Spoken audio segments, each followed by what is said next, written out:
I've spent so much time talking about this character, and I really don't want to do it again, but her attitude and character adjustment for the sake of this show demands further analysis. I say this not only as a fan of her book character and Cate Blanchett's interpretation, but because this character created by J.D. Payne and Patrick Mcckay is a narcissist. She's a narcissist. The trailers for this show have tried to portray her as this determined character whose chief goal is to root out and destroy evil. But that's not true at all. Galadriel's chief wish is to destroy Sauron for the sake of her own revenge, so she can be satiated from the loss of her brother and wipe away the darkness from her own heart. She literally says that she is still fighting because she can't stop. Along the way, she hopes to achieve this by mocking and belittling people, ignoring the wishes of others, and storming back to Middle-earth with next to no plan using intelligence that is months old. Her character is also punctuated by completely ridiculous and illogical lines, such as, "Come at me." Boy, I bet when Professor Tolkien was putting pen to paper coming up with this character, he was really proud of that piece of dialogue.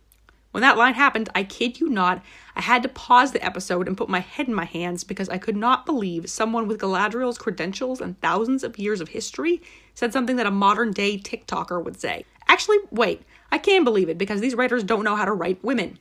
We can reverse to before this episode and reveal other moments of absolute idiocy or narcissism from the character, such as insulting the Númenóreans in their own court, acting like a complete child in front of Elendil, and trying to swim 400 miles back to Middle-earth when her ship had just reached Valinor. I don't know what writer worth their salt looked at any of these instances individually and thought that this sounds like what a logical person would do, much less decided to have them all together as the vice of one character, but I forgot that the jobs are handed out due to writing credentials and merit these days. She's also a sociopath. Did I mention that?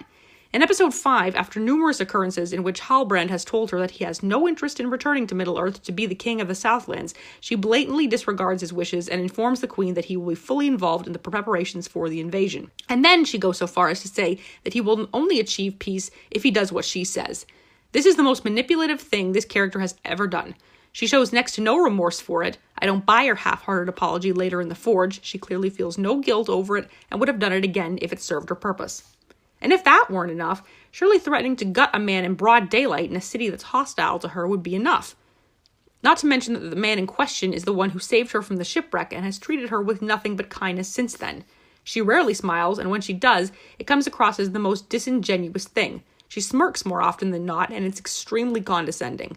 Everything about her body language would suggest that she finds herself to be better than everyone else. And yes, maybe it could be argued that Galadriel herself deals with a tremendous amount of self-loathing, a concept which would have been more interesting to explore if she didn't cover it up with extreme narcissism, bloodlust, and sociopathy.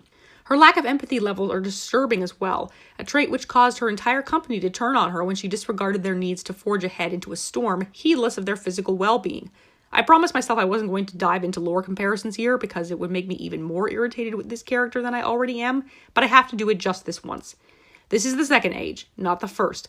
Galadriel would have been already thousands of years old at this point, thus her temperament and personality would have been vastly different than it was during the Flight of the Noldor, despite the horrors that all the elves would have faced during that time period. I am okay with character changes when they make sense and fit the greater context of the story. But with this, I am unsure what message the writers are trying to send.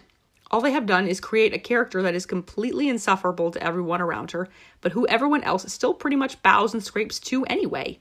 Tar Miriel is the only one who openly challenges her, and I'm quite certain that's because only a woman is supposed to challenge another woman these days. If it's a guy, well, that would just be toxic.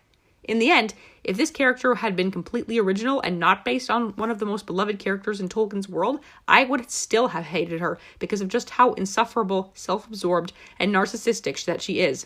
The lack of range that the actress displays in this show only makes for a more painful watching experience.